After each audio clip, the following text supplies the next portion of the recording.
7 celebrities who stumbled onto the set absolutely toasted. The famous blue curtains swing open. Johnny Carson hits his mark, nails the opening monologue, and slides behind that legendary desk. For 3 decades, this ritual was executed with military-grade precision.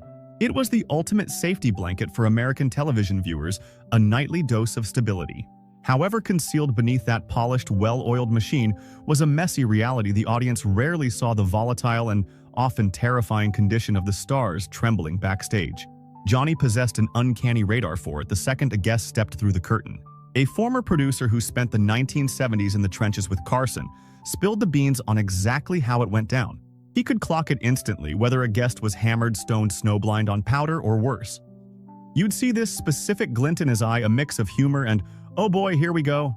While Carson kept his poker face perfectly intact for the cameras, the situation behind the scenes was often a total train wreck.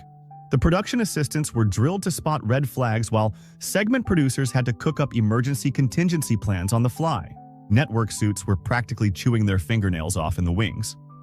"We actually developed a secret language," a former staffer revealed.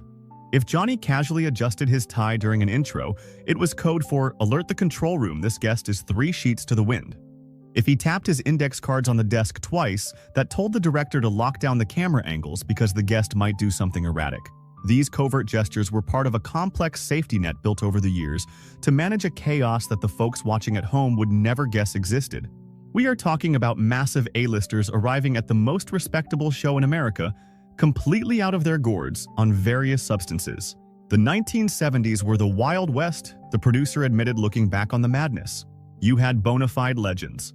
Oscar winners, rock gods, literary titans showing up so wasted they struggled to recall their own names, let alone why they were there. Somehow Johnny had to make the whole thing look seamless, while essentially babysitting a grown adult who was currently orbiting a different planet. The most jaw-dropping incident involved a beloved cultural treasure who showed up in such a state, clearly under the influence that the NBC executives almost killed the feed until Carson persuaded them the crowd would just think it was a brilliant avant-garde comedy sketch. Then there was the counterculture icon whose level of chemical enhancement was so potent that Carson later cracked a joke to his crew saying, "I think I caught a contact buzz just from sitting in the chair next to him." Seriously, somebody order pizzas for the whole crew. Today we are digging into the wildest stories of stars who faced the lights while totally intoxicated, and the genius ways Johnny managed these career-making or breaking moments. For more hidden history. But before we get to the list, we have to grasp the insane pressure cooker these people were in. The anxiety that drove so many icons to seek a little liquid courage before facing the sharpest wit in television history. Thanks for being here on a Friday. Yeah, let's get into it. The green room. The place where raw nerves collided with heavy substances. The holding area for The Tonight Show wasn't just a waiting room.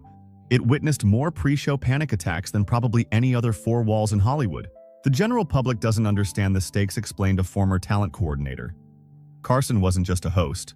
A single killer interview could turn you into a superstar overnight, while bombing on that stage could put your career in the freezer for years.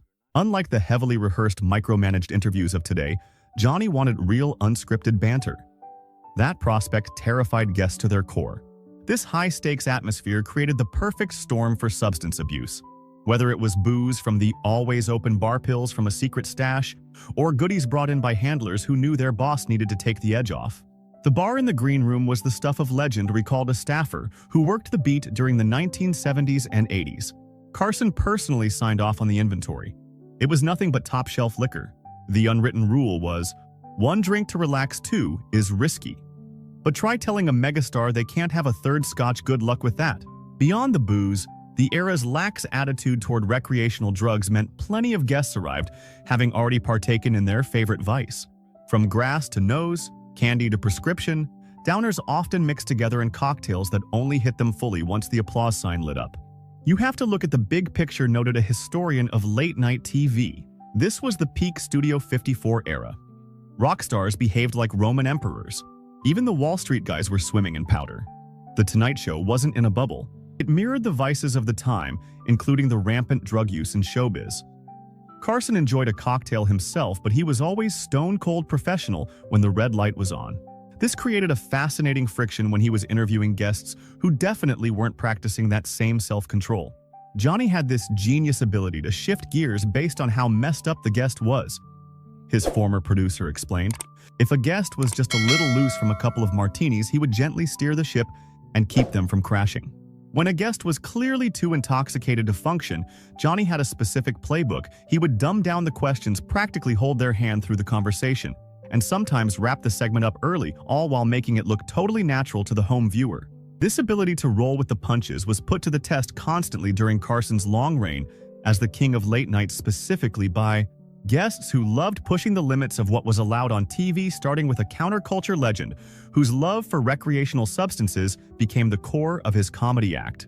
He joked about evolving into a new lifestyle where his physical presence wasn't even required, claiming that he could stay in bed all day if he felt like it and still get full credit for putting in a hard day's work. We are talking about George Carlin, the absolute king of the functioning stoners.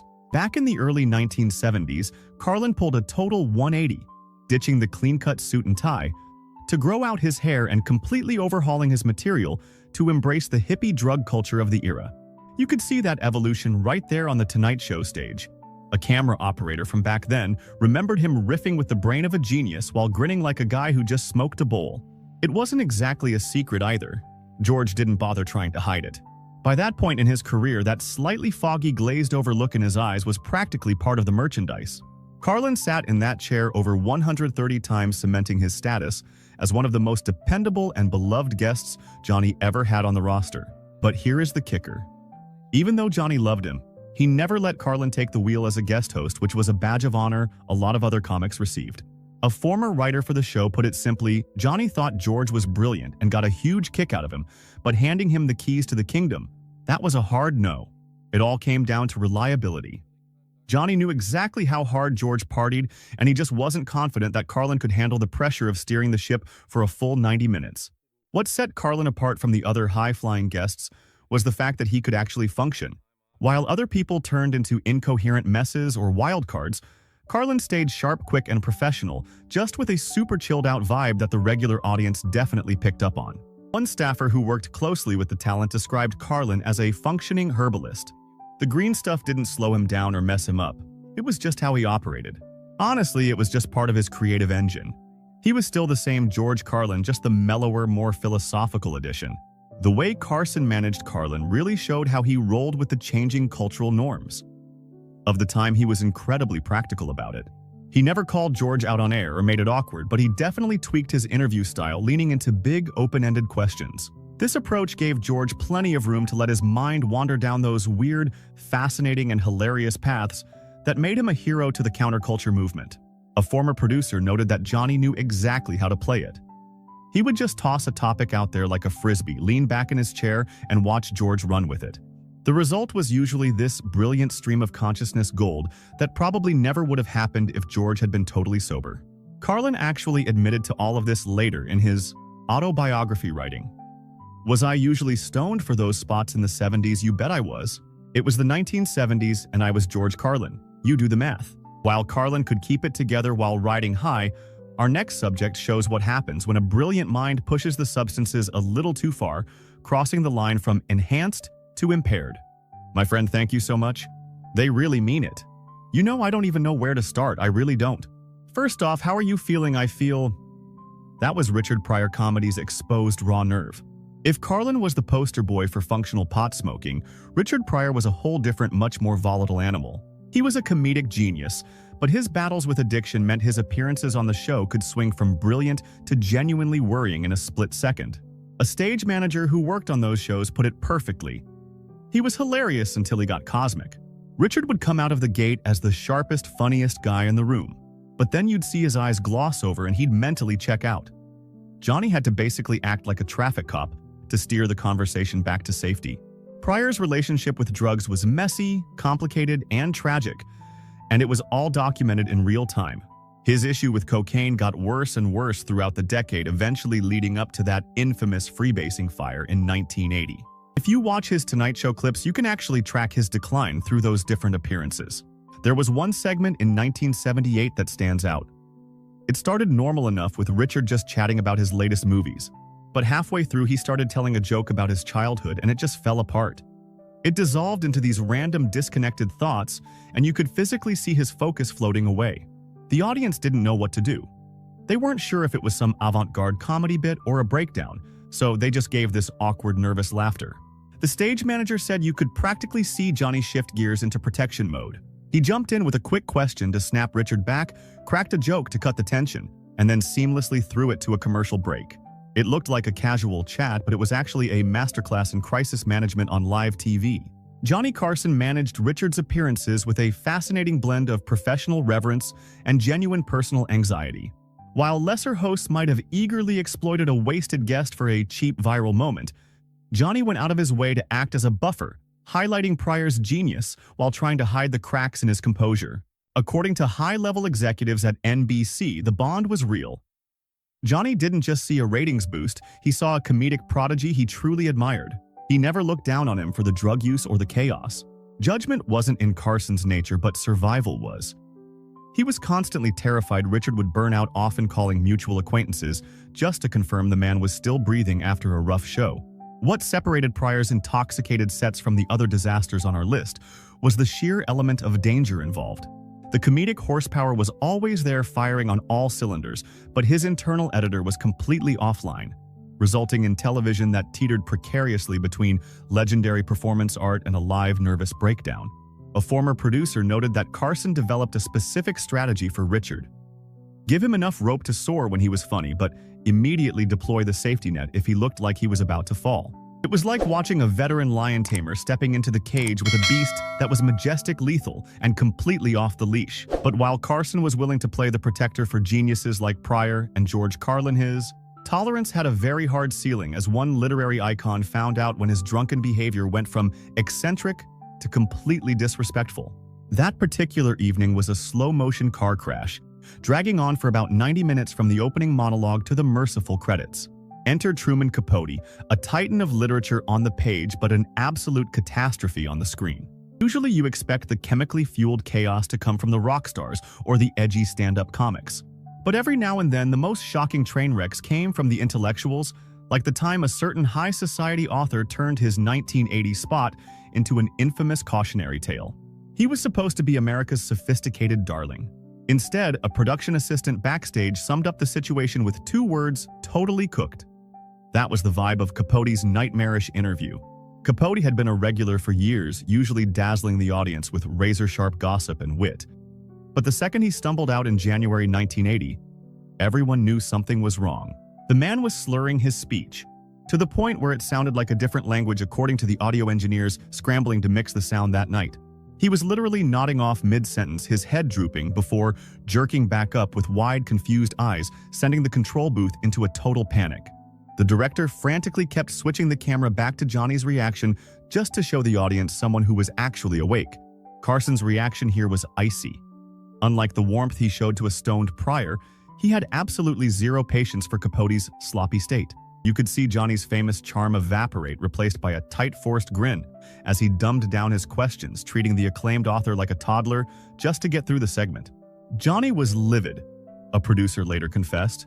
He kept it together while the red light was on naturally. He was the ultimate pro. But the second they hit the commercial break, he marched backstage and issued a cold command to the talent coordinator. Never again. He is finished here. The rage stemmed from Carson's code of ethics. He felt that showing up to the #1 show in America completely incapacitated was a spit in the face to the audience.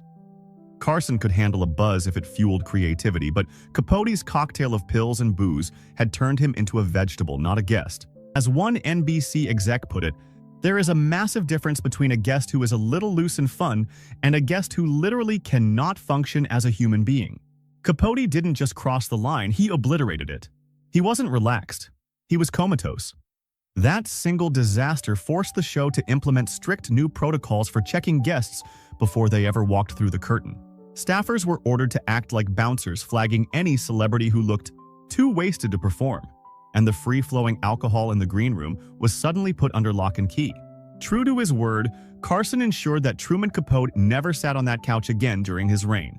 He became one of the few celebrities to receive a lifetime ban, serving as a ghost story for other guests about what happens when you disrespect the king of late night. While Capote was a tragic example of substance abuse, our next duo treated their chemical intake with the kind of transparency that built their entire career. Shifting gears from tragedy to comedy, please welcome the kings of counterculture, Mr. Tommy Chong and Mr. Cheech Marin, the legends known globally as Cheech and Chong. With Cheech and Chong, what you saw was exactly what you got. Some guests tried to hide their habits, but these two wore them like a badge of honor. Nobody embodied this more than Cheech and Tommy, who turned cannabis culture into a global empire. They weren't putting on a show. That was just their baseline reality. Laughed a segment producer who handled their bookings throughout the late 70s and early 80s. The difference with these high-flying guests was that Johnny was in on the joke. He didn't try to hide their condition, he leaned into it and made it the centerpiece of the comedy. Instead of attempting to skirt around or mask their blatant marijuana usage, Carson brilliantly positioned himself as the uptight foil to their counterculture chaos. According to a former staff writer, Johnny would deliberately adopt an exaggerated conservative persona whenever they sat on the couch. He would feign total ignorance regarding their narcotic terminology, lobbing innocent inquiries that served as perfect tee-ups for their punchlines. It evolved into a magnificent comedic ballet where every single person involved, Johnny, the guests, and the studio audience, was fully aware of the subtext. During one particularly iconic segment to market their motion picture, Up in Smoke, Tommy Chong launched into a meandering, disjointed story about the filming process. Rather than stepping in to steer the conversation back on track or save him, Carson just sat back and allowed the incoherent monologue to unravel completely. Every so often, he would shoot a deadpan look at the camera lens, arching a single eyebrow in a way that sent the crowd into fits of hysterical laughter. A segment producer later clarified that Johnny knew exactly how to play the moment, effectively signaling to the viewers, "Yes, these guys are exactly as high as you suspect they are." However, the goal was never to humiliate or expose them. Rather, it was a masterclass in validating their specific brand of humor for a mainstream audience. The stark juxtaposition between the immaculately tailored Carson and the openly intoxicated comedy pair generated some of the most electric television of that entire decade. Carson would periodically pretend to be baffled by their more direct references to getting high, manufacturing a comedic friction that everyone on stage clearly relished. A camera operator who worked those tapings noted that there was a profound mutual respect underpinning the madness. Johnny valued their raw honesty, and in turn, they respected that he allowed them to remain authentic rather than forcing them into a sanitized, TV-friendly box. This strategy was actually a reflection of Carson's wider philosophy regarding anyone who stepped onto his stage. His priority was always authenticity, even if that genuineness occasionally tested the rigid boundaries of what network censors permitted during the 1970s. Carson frequently stated that his primary objective as a host was simply to ensure his guests looked their absolute best. As his former producer elaborated, when it came to Cheech and Chong, making them look good meant giving them the space to be their unadulterated selves. They were just two guys who consumed a massive amount of cannabis and were incredibly entertaining because of it, not in spite of it. However, while Cheech and Chong's chemical enhancements meshed flawlessly with their act, our next story reveals how psychedelics could derail a show.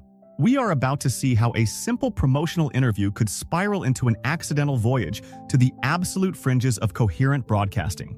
Who do not like Dennis and me and Bert Schneider out there in California?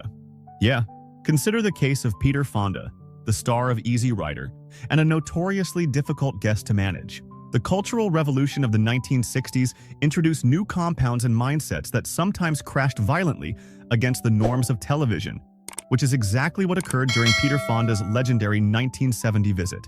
He decided to discuss the concept of time travel.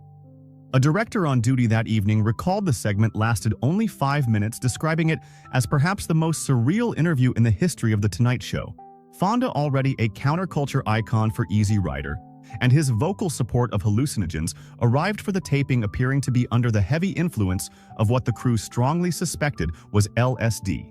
From the second he emerged from behind the curtain, it was painfully obvious that this was not going to be a standard promotional chat. The cameraman remembered that his pupils were dilated to the size of dinner plates, a telltale sign that he was chemically altered. He seemed captivated by the studio lights, then would stare at his own palms, before suddenly snapping back to reality to answer a question Johnny had asked 30 seconds prior. It was as if the crew were watching a man tune in and out of this dimension in real time.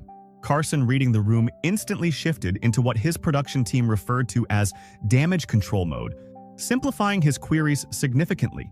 He maintained a polite but unreadable expression, scanning for the earliest possible exit strategy to terminate the segment gracefully. The final straw occurred when Carson attempted to pivot to Fonda's upcoming projects, a standard softball question meant to help the actor plug his work. Fonda started to answer about a new movie, but then abruptly veered off to explain how time is not linear. He began describing how time is actually wrapped around us like a blanket, and how humanity is merely surfing a cosmic wave of consciousness. That was it. Johnny gave the subtle command, tapping his index cards twice against the desktop, according to the director. That was the emergency signal for cut to commercial right now, regardless of how much time was left on the clock. We were barely 5 minutes into a slot that was scheduled for a 12-minute interview. When the broadcast returned from the commercial break, Fonda had vanished, and the next guest was already seated with zero explanation given to the home viewer. Carson simply drove the show forward as if nothing bizarre had transpired, a true testament to his unflappable nature. Surprisingly, the director noted that Carson was not furious after the show. He was entirely pragmatic about the situation. He instructed the producers to give him another shot in a year or so, reasoning that everyone has bad nights. That was the classic Johnny style, no judgment, just solutions. True to his word, Fonda did return to The Tonight Show in later years, delivering completely coherent and conventional performances. Yet that specific incident cemented itself in Tonight Show folklore, serving as a prime example of the unpredictable nature of live TV during an era when the lines between Hollywood polish and the underground drug culture were blurring. For more untold stories from the golden age of television, make sure to subscribe.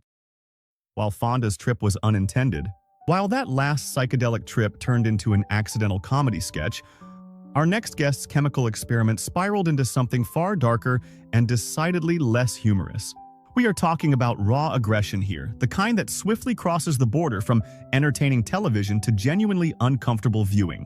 He was rambling, incoherently muttering something about how things are very expensive in the Isle of Man, and complaining that someone has to pay the government there a great deal of money. Enter Oliver Reed, the untamed wild man of British cinema, fully unleashed and unhinged. Not every chemically fueled appearance on The Tonight Show was played for laughs. Some, like the infamous visit from British acting titan Oliver Reed in 1975, showcased just how fast substance abuse could curdle entertainment into genuine alarm. He was making headlines, sure, but he wasn't making a lick of sense, remarked a former NBC page who had a front row seat to Reed's volatile meltdown. The man was unequivocally wasted, and frankly, it looked like he was on something a lot stronger than just liquor. You could practically watch Johnny Carson go from mildly amused to completely on guard in the span of about 90 seconds.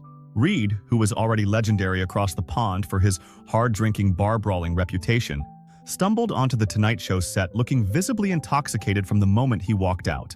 What began as slurred, somewhat coherent answers rapidly deteriorated as Reed grew increasingly animated, loud, and completely unpredictable in his movements. You could see the shift in Johnny's eyes the second Reed started raising his voice, recalled the stage manager on duty that night.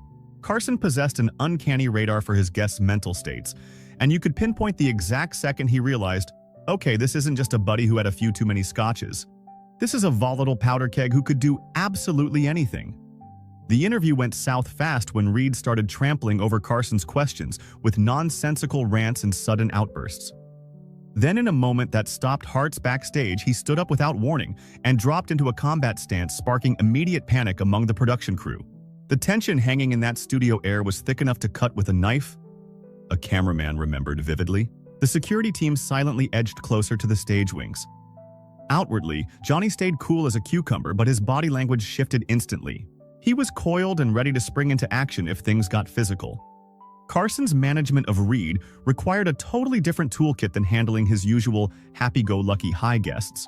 Instead of riffing along with the bit or gently steering the chat, Carson took the reins with an iron grip. He asserted firm control, cutting off Reed's rambling diatribes, forcefully pivoting the topic, and ultimately wrapping up the segment far earlier than planned. Johnny had absolutely zero patience for aggression or menacing vibes, no matter why the person was acting that way, explained his longtime producer. He could roll with a guest who was stoned or a bit tipsy, but the second the energy turned hostile or physically threatening, he would shut that operation down immediately. Once the cameras stopped rolling, Carson didn't mince words about where he stood.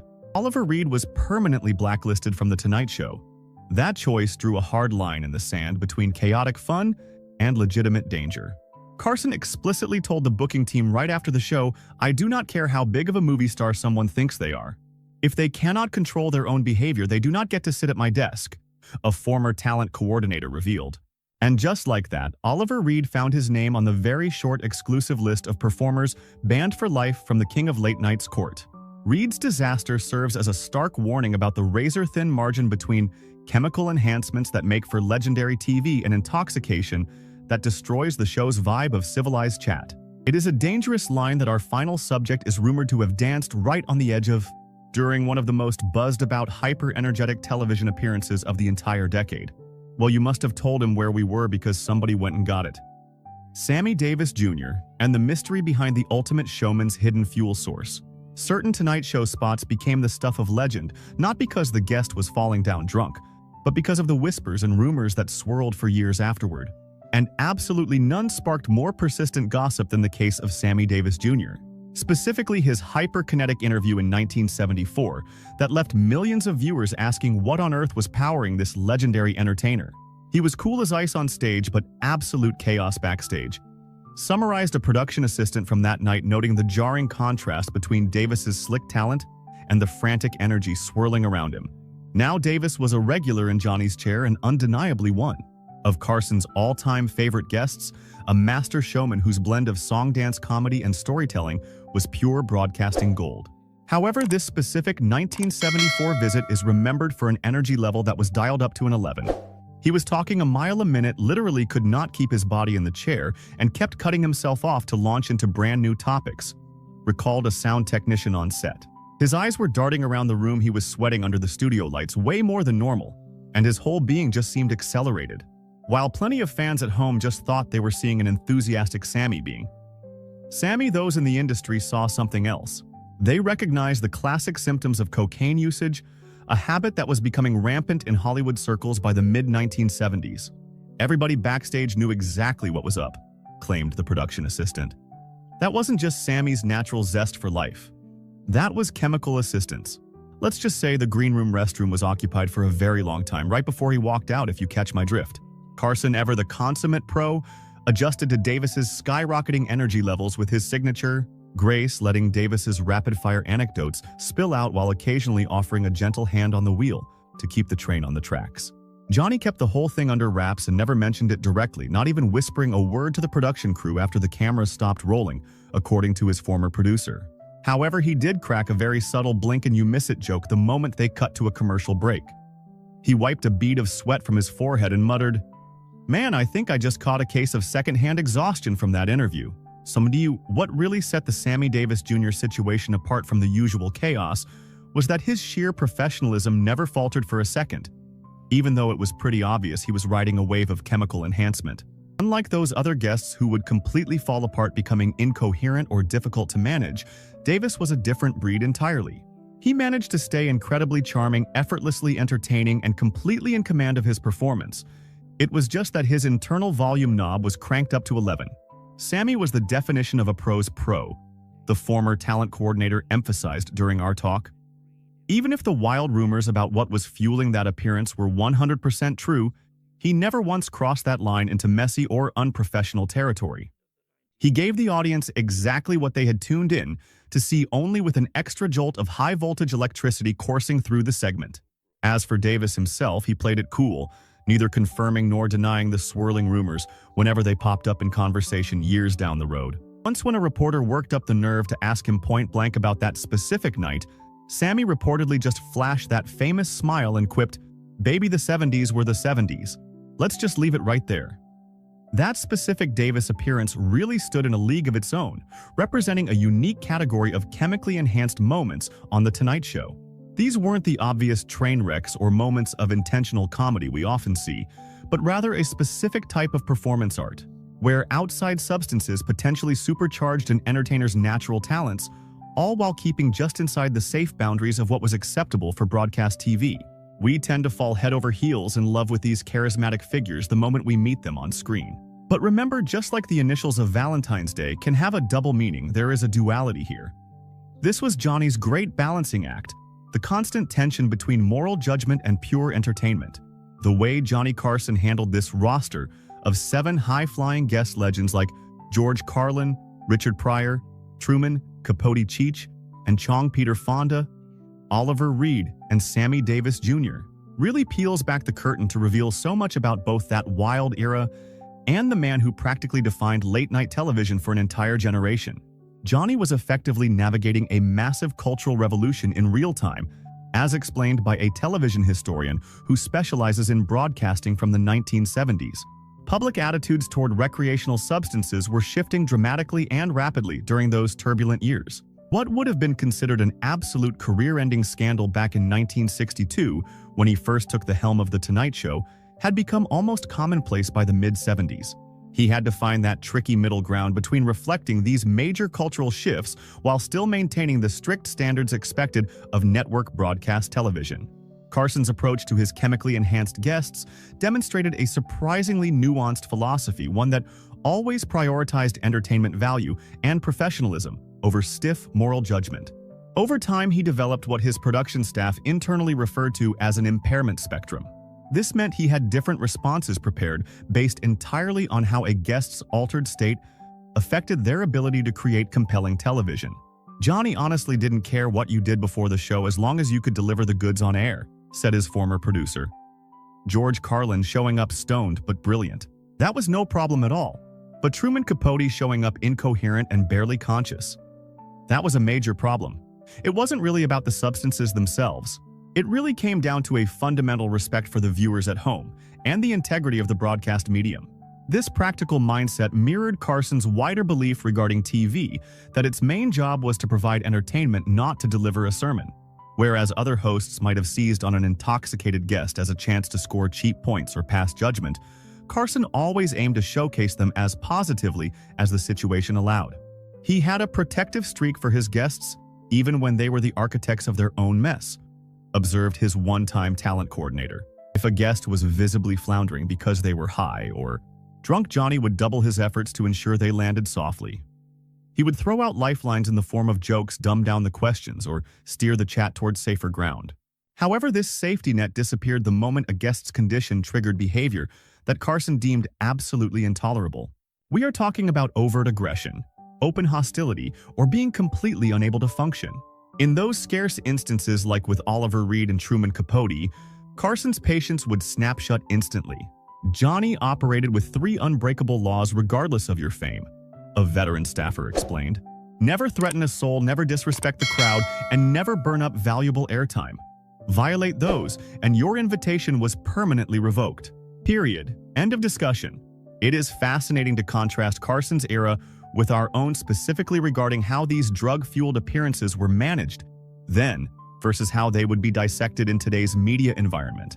In modern times, a star showing up visibly wasted on a late-night show would spark instant think pieces, Twitter meltdowns, and likely a mandatory apology tour, the historian noted. Back in Carson's time, it was simply accepted as part of the nightly entertainment. Unless the behavior was truly shocking, these incidents were usually written off as funny little anecdotes rather than scandals that ended careers. This shift highlights not only our evolving stance on drugs, but also the transformation of celebrity culture as a whole. Without social media, a fleeting moment of impairment didn't turn into a permanent digital clip replayed on an endless loop. Because Carson held such tight rein over his show, awkward moments could be quietly swept under the rug unless they drifted into actual news territory. Johnny possessed immense power to determine exactly how the public saw these moments. If you want to uncover more hidden histories like this, be sure to subscribe to. That was really the key to how the general public interpreted these awkward moments, according to one former high-level executive at NBC. If Johnny simply brushed an incident off as no big deal and kept the show moving, the audience followed his lead. You have to remember, this was long before the era of Twitter. There were no online mobs arguing about whether a celebrity should be canceled just because they showed up a little wasted. As for the celebrities sitting in the chair, Carson's ability to navigate their intoxication didn't just save the segment, it earned him their undying loyalty. Years down the line, countless stars opened up about how much they appreciated him covering for them when they were at their most vulnerable. Instead of throwing them under the bus to get a cheap laugh or spike the ratings, he helped them survive the interview. The legendary comedian Richard Pryor actually confessed this sentiment to a mutual acquaintance of theirs one time. He admitted he was incredibly thankful that Johnny took the wheel and steered the conversation when he was far too spaced out to function, according to a writer who was close with both legends. Pryor knew that Carson easily could have let him crash and burn on national television, making him look like a total idiot. But he didn't. He gently guided him through the fog to safety. That kind of protective instinct didn't just help the stars. It was a brilliant long-term strategy for the show's success as well.